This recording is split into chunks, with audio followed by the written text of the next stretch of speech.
5월은 가정의 달이고 오늘은 가정의 달에 맞춰서 성도의 가정, 특별히 저와 여러분들의 가정이 예수로만 소망이 되는 가정이 되길 간절히 소망합니다.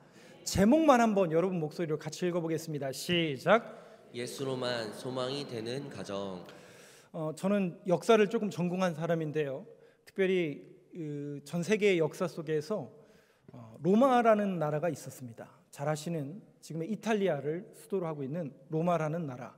기원전 2000년 전에 이 로마는 약 1000여 년 동안, 물론 이제 탄생하고 사라지기까지는 1000년이라는 시간을 이렇게 가졌지만 전성기는 약 한 500년에서 한 700년 정도를 차지했다고 합니다. 아무튼 이 로마라는 나라는 엄청난 대제국이고 엄청난 영향력을 끼쳤던 대제국이었습니다. 근데 그것이 1, 2년 간 것이 아니라 500년, 길게는 700년 동안 엄청난 영화를 누렸던 나라가 로마입니다. 그런데 그 로마가 무너집니다. 역사는 참 우리에게 거울이 되는 것 같습니다. 그 화려했던 로마라는 나라도 무너지더라는 거죠. 그래서 해 아래 영원한 것은 없나니 정말 없는 것 같습니다. 특별히 이 로마라는 제국이 어떻게 무너졌는가, 정말 말도 안 되는 이 어마어마한 수백 년간 그 정상의 위치에서 제국을 유지했던 나라가 왜 망했을까? 물론 여러 가지 원인과 요인이 있겠지만 많은 역사학자들 또 인문학자들은 공통된 의견 속에서 로마라는 나라는 가정의 붕괴음이 들려오면서부터 로마의 멸망은 시작되었다. 왜냐? 로마라는 나라가 너무 잘 살다 보니까 가정을 돌보지 않는 거예요. 더 이상 가정이 중요하지 않는 거예요. 그러다 보니까 자연스럽게 사치와 향락, 그래서 나오는 증상들이 뭡니까? 동성애, 수간, 가정이 무너지는 그런 파탄에 이르는 그런 환경이 결국 그 로마라는 제국을 무너뜨렸다라고 역사학자들, 인문학자들이 한 목소리로 이야기하고 있습니다. 우리나라는 어떨까요? 우리나라는 반만년이라고 하지만 4000년의 역사 속에서 913번의 외침을 당하게 됩니다.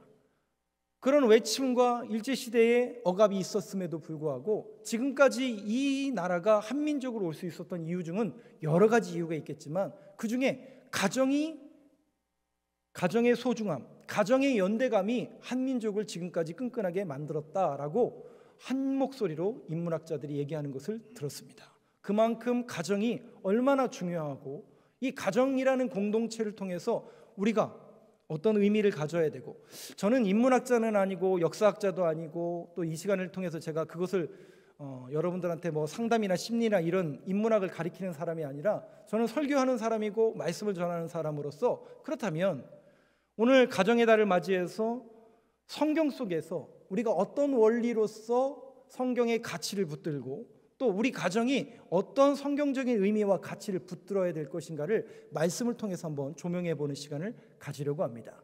특별히 시편 127편을 여러분들과 함께 보려고 하는데요, 이 시편 127편은 누가 지은 시로 되어 있나요? 솔로몬이 지은 시로 되어 있습니다.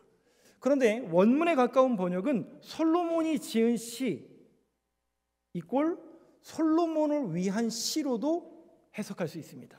그런데 솔로몬의 시와 솔로몬을 위한 시라는 의미는 조금 달라지죠, 그죠? 솔로몬의 시라는 것은 솔로몬이 썼다는 얘기지만 솔로몬을 위한 시라는 것은 솔로몬을 위해서 누군가 썼다는 얘기가 되거든요. 누가 썼을까요? 아니 세상에, 여러분, 솔로몬이 어떤 사람이죠? 잠언, 전도, 아가서, 시편, 그리고 우리 열왕기서에 보면 그 솔로몬의 지혜가 얼마나 뛰어나면 3000가지가 넘는 잠언을 지었다. 그러니까 우리 성경에 들어오지도 않는 엄청난 양의 지혜와 또 잠언을 쓴 사람이 이 솔로몬이거든요. 그렇게 지혜가 충만하고 지혜가 출중한 솔로몬을 향해서 누가 권면할 수 있었을까요? 다름 아닌 그의 아버지인 다윗이었을 것으로 추정이 됩니다. 그러면 이제 의미가 달라지죠. 솔로몬의 시, 솔로몬을 위한 시, 다윗, 사랑하는 아버지가 사랑하는 아들을 위해서 쓴 시라는 의미를 이 127편 속에서 녹아져 있고, 그런 의미 속에서 이 본문을 해석하셔야 올바른 해석이 되겠죠. 자, 그런 맥락 속에서 오늘 말씀을 한번 보도록 하겠습니다. 1절 말씀 한번 보여주시죠. 1절만 한번 같이 읽어보겠습니다. 시작. 여호와께서 집을 세우지 아니하시면 세우는 자의 수고가 헛되며 여호와께서 성을 지키지 아니하시면 파수꾼의 깨어 있음이 헛되도다. 자, 이 문장 속에서 집이라는 개체가 나오고 성이라는 개체가 나옵니다. 집이라는 개체가 모이면 연합을 이루게 되고 동네를 이루고 마을을 이루고 성을 이룬다라는 그런 의미로서 집과 성이 나옵니다. 그런데 중요한 것은 그 집을 여호와께서 세우지 아니하시면, 그 성을 여호와께서 세우지 아니하면 뭐하다고요? 헛되되다. 2절 말씀 한번 보여주시죠. 2절 말씀도 이어서 그 내용이 담겨져 있는데요, 여러분 목소리를 같이 읽어보겠습니다. 시작. 너희가 일찍이 일어나고 늦게 누우며 수고의 떡을 먹음이 헛되도다.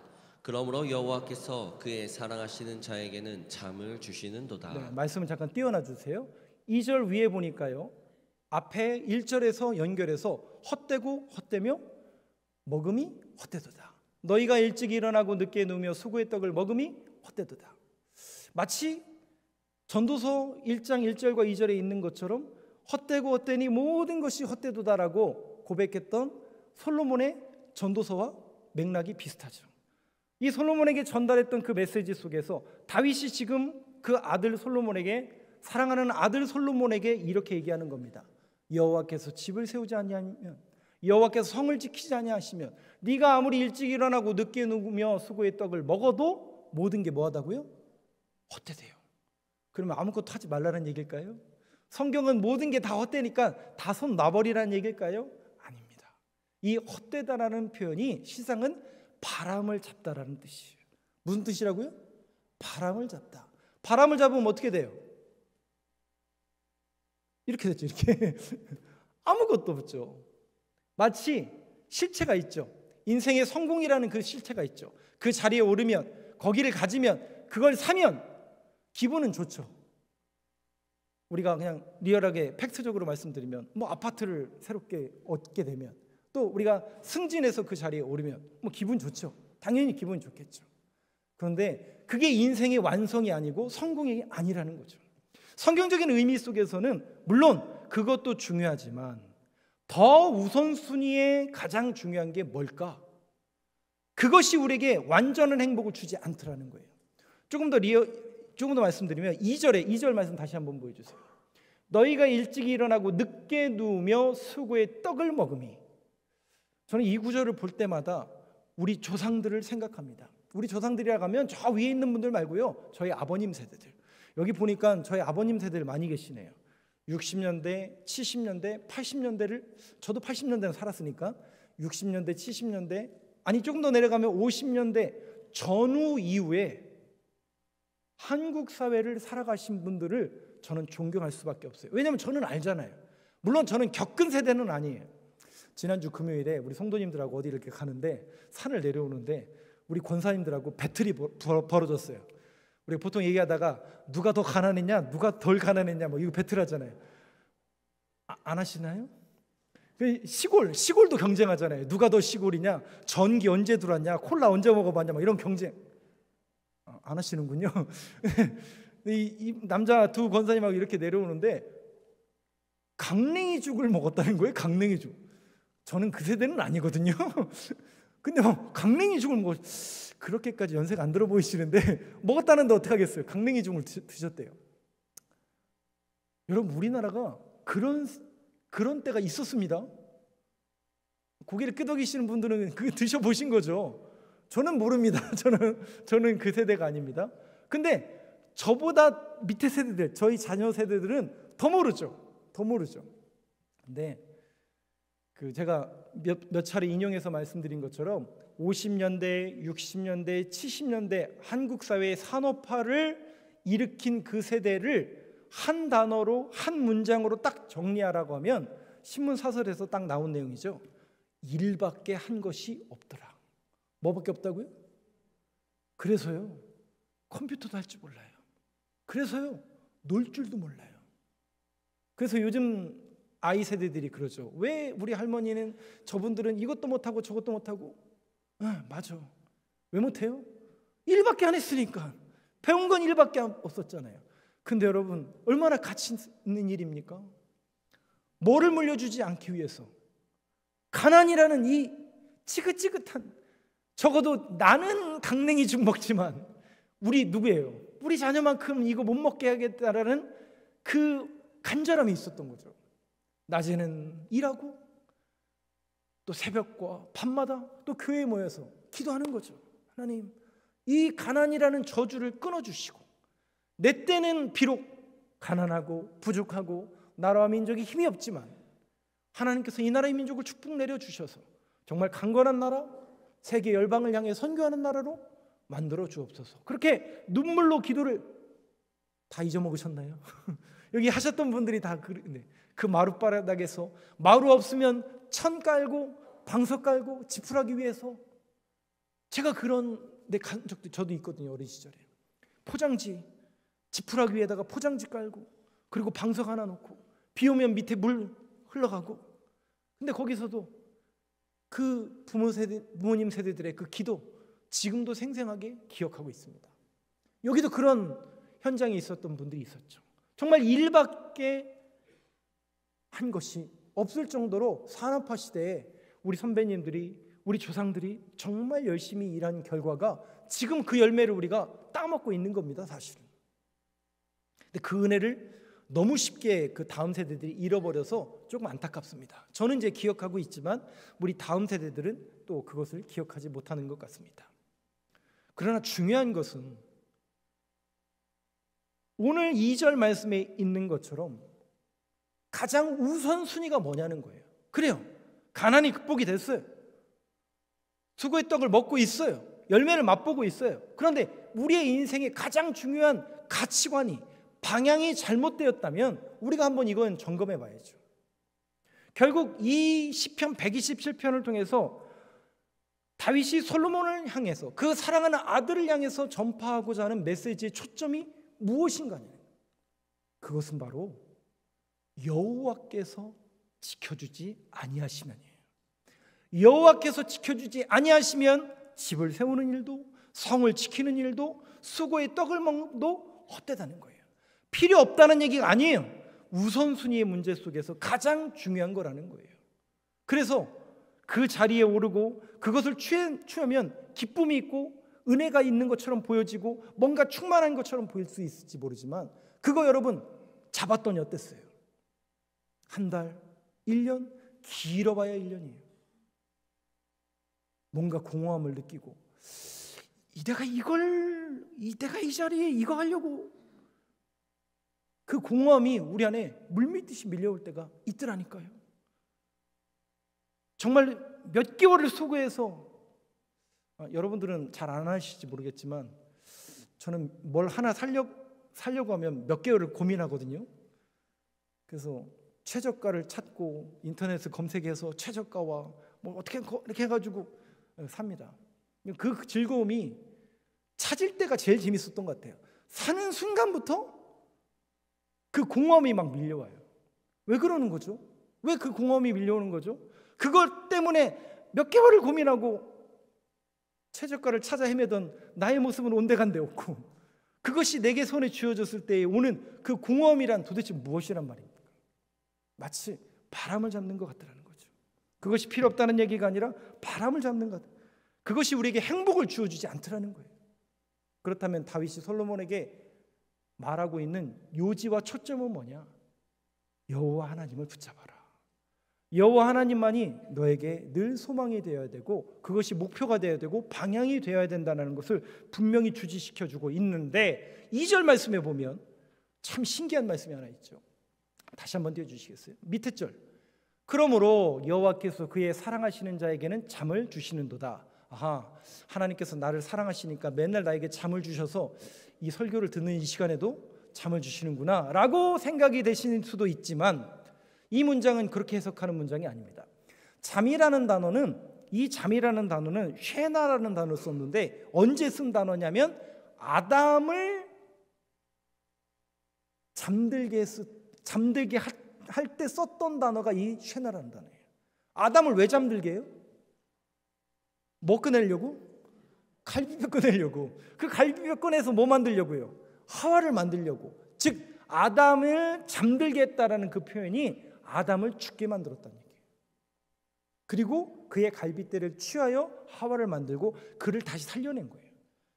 그러니까 아담과 하와라는 이 그림이 우리에게 신약 시대를 사는 우리에게는 어떤 그림이냐면 단순히 갈빗뼈를 취해서 남자의 갈빗뼈를 취해서 여자를 만들어냈다, 그런 의미는 표면적인 거고 그 안에 있는 핵심 의미와 구속사적인 의미는 뭐냐면 신랑을 통해서 신부가 나타나는, 즉 신랑을 죽임으로 인하여 그의 갈빗대를 취하고 그리하여 거룩한 신부가 태어났다라는 것을 의미합니다. 즉 예수 그리스도의 죽음을 통해서, 그 죽음을 믿고 예수 그리스도의 십자가와 보혈을 믿는 자들을 통해서 성도라는 직분과 이 땅에 세워질 거룩한 신부로서 교회와 성도를 상징하는 그림이 바로 이 그림이에요. 그러니까 여호와께서 그의 사랑하시는 자, 사랑하시는 자, 여러분 성경에서 하나님께서 직접 이는 내 사랑하는 아들이요 라고 했던 구절이 어디죠? 요한복음 3장에 보면 예수님께서 세례를 받으실 때 요단강에서 하늘의 문이 열렸어요. 그래서 성령이 비둘기처럼 임하고 음성이 들렸죠. 이는 누구라고요? 내 사랑하는 아들이요. 예수 그리스도를 의미한다고요. 그 예수 그리스도의 죽음과 예수 그리스도로만 네가 소망을 삼아야 된다. 그러니까 딱 이 구절이에요. 1절과 2절을 통해서 다윗이 솔로몬에게 전달하고자 하는 메시지는 그것이 인생의 성공을 가져다 주는 것이 표면적으로 네가 어떤 위치에 오르고 무엇을 소유하고 그것이 너의 성공이요 너의 행복이 아니라 우리가 궁극적으로 붙잡아야 되고 신앙인으로서 가야 될 길은 예수로만 소망을 삼아야 된다. 즉 뭐냐면 다윗이 솔로몬에게 메시아를 전달해 주고 있는 거예요. 그래서 전도서의 결론이 어떻게 나냐면요, 헛되다 다 소용이 없다라는 얘기가 아니라 그것이 바람과 같다, 그것만 잡으려고 하면 바람과 같지만 결국 우리가 붙잡아야 되는 것은 중보자가 이 땅에 와야 된다, 메시아가 이 땅에 와야 되고 메시아를 소망하고 메시아를 붙들어야 된다라는 소망의 메시지가 전도서입니다. 마찬가지로 1절과 2절에 있는 오늘 시편 127편 1절과 2절을 통해서 다윗이 솔로몬에게 전달하는 메시지도 동일하게 메시아를 기다리고 메시아를 붙잡아라, 바로 메시아가 되시는 예수로만 너는 소망을 삼아야 될 것을 이 메시지를 통해서 알려주고 있다라는 것이죠. 3절 말씀을 또 보실까요? 3절 말씀 3절 4절을 저하고 한 절씩 교독해 보겠습니다. 보라, 자식들은 여호와의 기업이요 태의 열매는 그의 상급이로다. 젊은 자의 자식은 장사의 수중의 화살 같으니. 말씀을 잠깐 띄워놔 주세요. 3절을 보면 좀 끊어서 조금 해석할게요. 자식들은 여호와의 기업이래요. 맞나요? 성경이니까 아멘 한 거죠. 근데 우리는 지금 개역 개정 성경을 보고 있거든요. 개역 개정의 제 것도. 근데 옛날에 개역 성경 있잖아요. 이거 전 번역이 개역 한글이었잖아요. 그 개역 한글에서는 이렇게 해석했어요. 보라, 자식들은 여호와께서 주신 기업이래요. 그러면 여러분 한번 여러분들에게 질문해 볼게요. 그러니까 자식은, 자녀는 여호와께서 우리에게 주신 기업입니까? 여기 개역 개정처럼 여호와의 기업입니까? 자식은 여호와께서 주신 기업입니까? 여호와의 기업입니까? 여호와께서 주신 기업입니까? 같은 말처럼 보이시나요? 이 부분을 여러분 오해하시면 안 됩니다. 개역 개정이 맞는 번역이에요. 지금 우리가 보고 있는 번역이 맞는 번역이에요. 여호와께서 우리에게 주신 기업, 물론 태의 열매는 그의 상급이로다. 자식은 우리의 은혜구나, 우리에게 주신 선물이구나, 이 부분을 보면 그렇게 이해할 수 있지만 자식들은 여호와의 기업입니다. 내 자식이 아니라, 아니 목사님 내 자식이 아니라뇨, 내가 배 아파서 난 내 자녀인데 목사님은 엄마가 아니라 모르는 거군요. 저는 모를 수 있는데 성경적인 의미로는 자녀는 여호와의 기업입니다. 내 자녀가 아니라 여호와 거라는 거예요. 그러면 우리 가정에 어떻게 하신 거예요? 맡겨주신 거예요. 보내주신 거예요. 은혜의 선물로 보내주신 거예요. 누굴요? 자녀를. 그러면 여러분 그 가정이라는 그 공동체에서 뭘 훈련하라고요? 바로 여러분 인격적인 하나님이라는 단어 쓰시잖아요. 우리 하나님을 인격적이다고 할 때 그 인격적이라는 게 무슨 뜻이에요? 인격적인 하나님은 어떤 의미냐면 저 하늘에만 계시고 우리가 뭐하면 사나 이렇게 보는 신과 우리를 구별하는 그런 의미로서 인격적인 하나님이라고 얘기하는 게 아니라, 인격적인 하나님이라는 것은 바로 가정이라는 공동체에서 자녀와 자식 간의 관계를 통해서 뭘 연습하고 훈련하고 뭘 깨닫게 하냐면 하나님과 우리와의 관계를 깨닫게 하기 위한 공동체요, 그것이 가정이 해야 될 사명이요 사역입니다. 가정을 통해서 하나님께서 하나님과 우리와의 관계가 어떤 관계인가, 아하, 인격적인 관계. 그 인격적인 관계라는 것은 그래서 우리가 하나님을 어떻게 부를 수 있다고요? 아바, 아버지라고 부를 수 있구나. 유대인들은 이것을 생각하지 못했어요. 그런데 예수님이 그걸 말씀하신 거죠. 인격적인 하나님이라는 거예요. 우리가 아파하면 우리 아버님이, 우리 어머니가 나의 아픔 때문에 아파하시고, 내가 길을 잃으면 언제 돌아올까, 이제 나올까 저제 나올까 기다리시는 분이 우리 아버지, 우리 부모님인 것처럼 우리 하나님도 인격적인 하나님이기 때문에 저와 여러분을 그렇게 기다리신다라는 의미로서 인격적인 하나님이라는 표현을 쓰는 겁니다. 그것을 연습하는 공동체가 어디라고요? 가정이라는 공동체예요. 그런데 여기 잘 보세요. 4절에 보니까 젊은 자의 자식은, 이 젊은 자의 자식이라는 번역은 이렇게 번역해야 됩니다. 젊어서 낳은 자식이라는 뜻이에요. 젊어서 낳은 자식은 장사의 수중에 뭐라고요? 화살 같대요. 활과 화살 같대요. 자, 이 대목을 우리가 어떻게 이해하고 어떻게 깨달아야 될 것인가? 유대인들의 관습과, 이건 비단 유대인들뿐만 아니라 고대 근동에서는 자녀가 태어나면, 우리는 아들 태어나면 어떻게 해요? 지금은 신문이 없고 아이 이빨 빠져도 던질 지붕이 없어가지고, 저는 제 아들 이빨, 첫 이빨 제가 뽑아가지고 제가 던졌어요. 왜냐면 옥상에다 던졌구나. 지붕이 없어서. 그 이제 아들이 태어나면 그 금줄이라는 거 걸잖아요. 딸 태어나면요. 근데 저는 좀 밑에 세대, 좀 다음 세대여서 저희 때는 그래도 딸 태어나도 걸었어요. 왜 아들 태어나면 거냐? 딸 태어나도 걸어야 된다고 그래서 그렇게 거는 집도 있었는데, 유대인들은 아들이 태어나면 그 집 문 밖에다가 활과 화살통을 갖다 놓습니다. 그 얘기는 무슨 얘기냐면 이 집안에 생명의 부양자가 태어났다라는 의미로서 활과 화살통을 갖다 놔요. 생명의 부양자가 태어났다는 것은 어떤 의미가 있냐면, 이 아들이, 여러분 유대인이라고 부르잖아요. 유대인이라고 부르는 것은 유다지파 사람들이란 뜻이거든요. 유다지파를 통해서 누가 오게 되어 있냐면 다윗이 오게 되어 있고, 다윗과 누가 오게 돼 있어요? 메시아, 그리스도가 오게 돼 있거든요. 그래서 유다지파 사람들은 이 집에 아들이 태어나면 생명의 부양자가 태어났다는 의미로 활과 화살통을 갖다 놓고, 이 아들이 혹시 하나님께서 우리에게 보내주신 메시아일 수도 있다라는 신앙 고백으로 생명의 부양자가 태어났다라는 고백을 합니다. 그럼 여러분 의미가 완전 달라지죠. 설마 우리 아들이 그렇게 이러는 부모 없을 거 아니에요. 설마 그렇게 이런 부모 없을 거 아니에요. 얼마나 귀한 아들이에요. 혹시 이 아들이 모세처럼, 혹시 이 아들이 다윗처럼 이 민족을 구원하고 이 민족을 일으키 세우실 모세요, 다윗이요, 중보자가 될 수도 있다라는 그 신앙 고백이 그들 안에 있습니다. 그래서 유대인들은 잠언서에 보면 아들에게 채찍을 대하라고 나오는 구절이 있어요. 그래서 유대인들도 채찍을 댔구나. 그건 여러분 특수한 경우를 말하는 겁니다. 그 부분을 인용해가지고 유대인들도 때렸다? 그렇지 않습니다. 유대인들은 자녀를 때리지 않습니다. 하브루타 교육을 한번 가보신 분들 아시겠지만 그 아들을 엄청나게 귀하게 생각합니다. 왜냐? 혹시 이 자녀가 메시아일 수도 있다라는 생각이 그들에겐 기본적으로 있기 때문에 아들을 굉장히 귀하게 여깁니다. 그런데 중요한 것은 바로 그거죠. 활과 화살통을 놓는다는 거예요. 활 모양이 어떻게 생겼죠? 화살은 이렇게 길게 생겼지만 활 모양은 반원으로 되어 있죠. 반원으로 되어 있죠. 이 모습이 뭐처럼 생겼냐면 무지개 모양으로 되어 있죠. 무지개 모양. 창세기에 보면 무지개 언약이 나옵니다.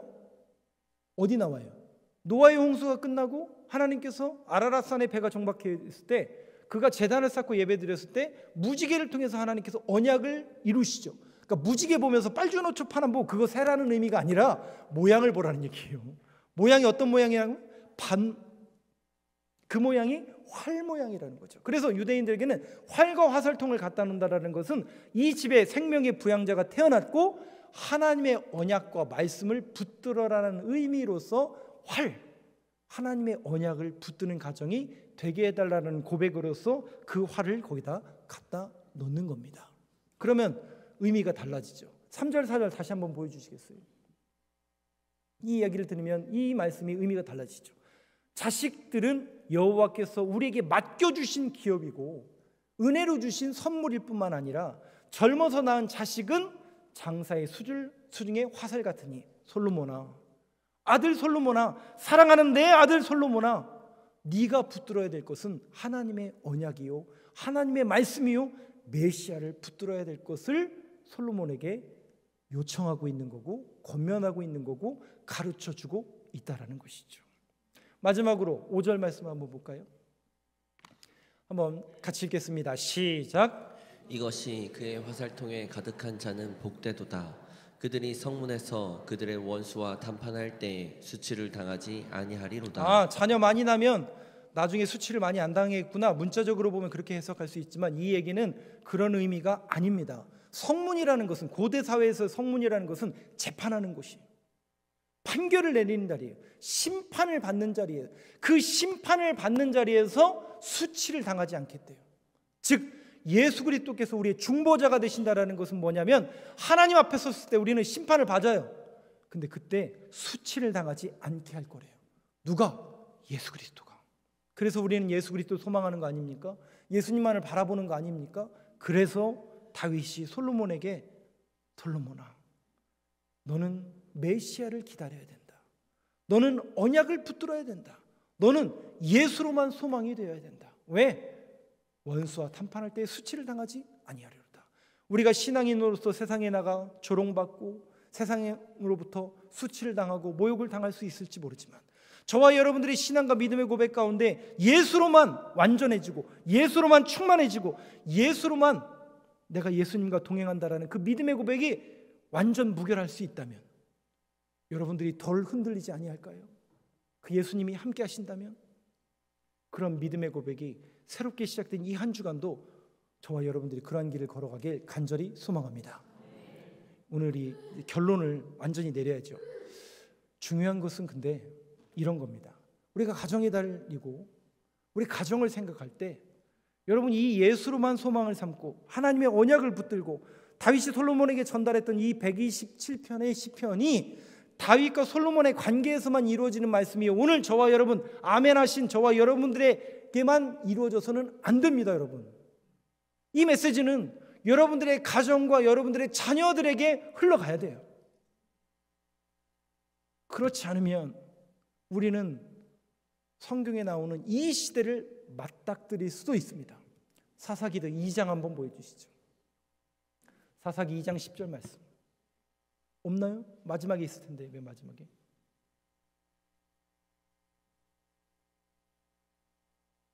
네, 여러분 목소리를 한번 같이 읽어보겠습니다. 시작.